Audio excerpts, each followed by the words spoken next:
Shalom Pak Bambang, saya mau izin bertanya. Benarkah Yesus itu hanya seorang nabi? Mohon pencerahannya. Nabi itu menurut agama apa dulu? Pertanyaannya gitu. Kalau nabi menurut agama Islam misalnya ya, seorang yang menerima wahyu Tuhan tidak wajib menyampaikannya kepada umat. Kalau Rasul, seorang menerima wahyu dan wajib menyampaikannya kepada umat. Itu kan Islam. Di dalam Kristen, nabi itu berkaitan dengan kata pengkabar atau haroeh, pelihat. Jadi nabi itu sesuatu yang memiliki nubuat untuk masa depan yang belum terjadi. Makanya disebut dalam bahasa Yunani prophetes. Jadi dalam iman Yahudi dan iman Kristen definisinya beda. Nah, makanya Yesus itu hanya nabi. Kenapa disebut Tuhan? Pertanyaan harus diurai dulu makna nabi itu apa, ya toh? Tidak boleh kita kemudian memaksakan definisi kita kepada orang lain. Nah, ketika saudara muslim mengatakan bahwa Isa itu Rasulullah, Musa itu Rasulullah, tiba-tiba lihat Paulus Rasul, ini Rasul palsu ini. Istilahnya sama tapi pemaknaannya beda. Dalam ajaran Yahudi dan Kristen itu Musa tidak pernah disebut Rasul, tetapi Nabi. Gitu. Abraham disebut Nabi, tetapi tidak pernah disebut Rasul. Rasul itu bahasa Ibrani saliyah, bahasa Aramnya salih, artinya utusan, kongregasi.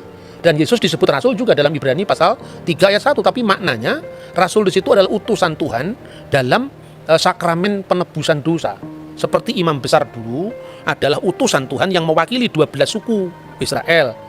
Diasisteni oleh 70 tua-tua kan itu kan. Maka pola ini persis diteruskan oleh perjanjian baru. Yesus adalah imam besar perjanjian baru, makanya dia disebut Rasul, mewakili 12 suku, sekarang dirohanikan. 12 suku itu sekarang adalah gereja, ya, 70 murid, tapi bilangannya tetap sama, ada imam besar, ada 12 murid, ada 70 murid. Itu kan gambaran Yudaisme tentang imam besar yang menjadi utusan mewakili 12 suku, biasanya imam Lewi kan. Kemudian ada 70 tua-tua, ya, itu yang tercatat di sana. Itu jadi Yesus itu nabi juga. Tapi nabi dalam makna yang berbeda dengan nabi Islam gitu loh. Dan nabi tidak dipertentangkan dengan ketuhanannya.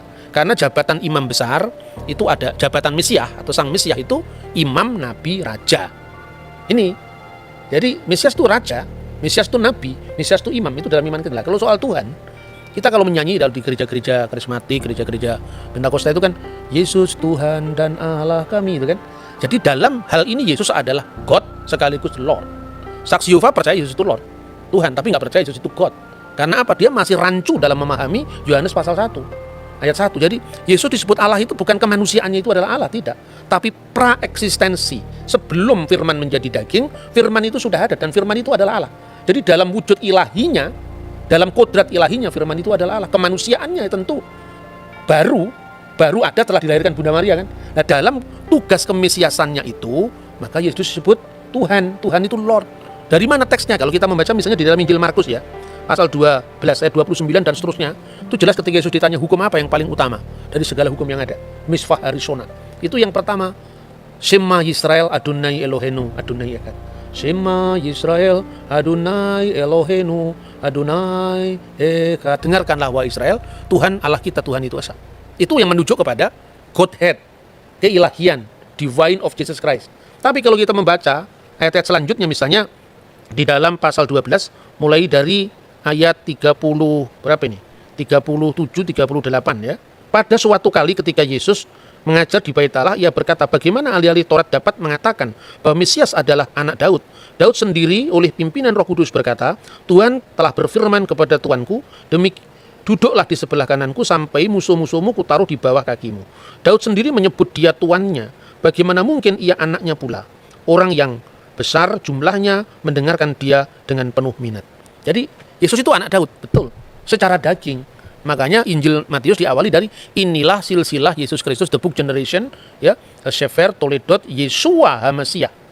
Buku generasi, buku silsilah Yesus Kristus ben David, anaknya Daud ben Abraham. Jadi secara daging dia anaknya Daud karena dia keturunan Daud. Itulah yang merujuk pada kemanusiaan Yesus Kristus. Makanya orang banyak itu kan kaget.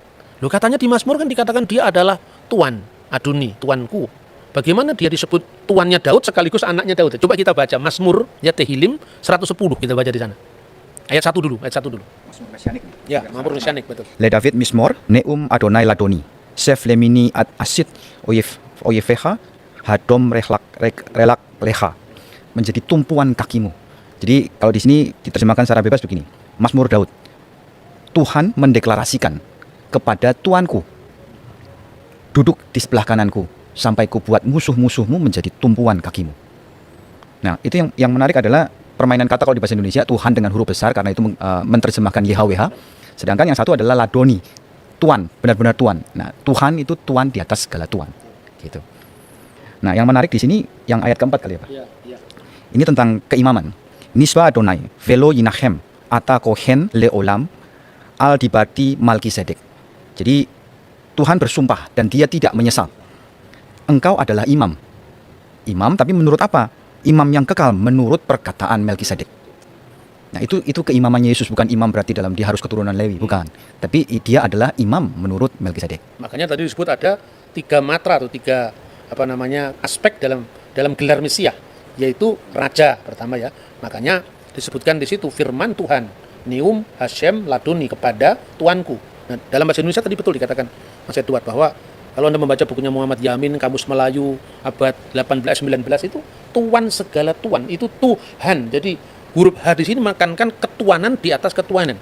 Jadi penguasa segala penguasa. Dalam makna ini Yesus disebut Tuhan. Duduklah kamu di sebelah kananku. Apa konteksnya?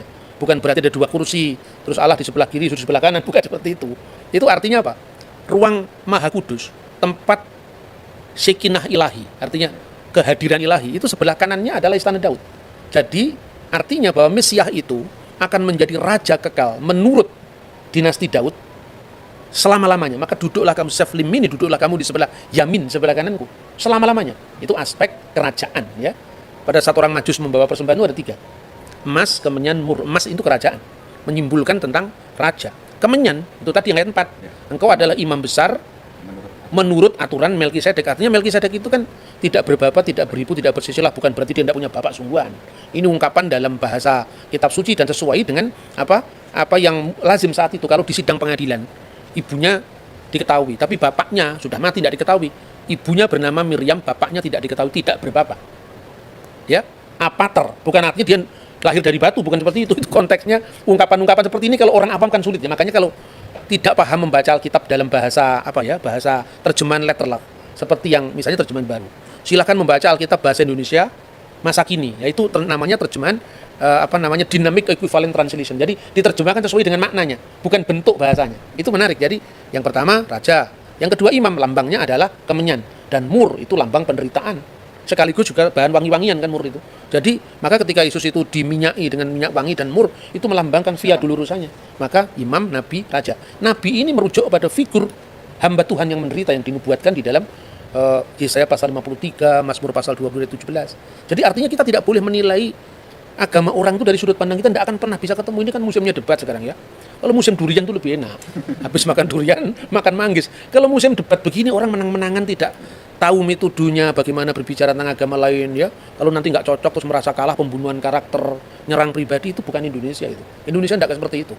Jauh sebelum bangsa lain itu punya kesadaran tentang multikulturalisme, kita sudah punya Bhinneka Tunggal Ika.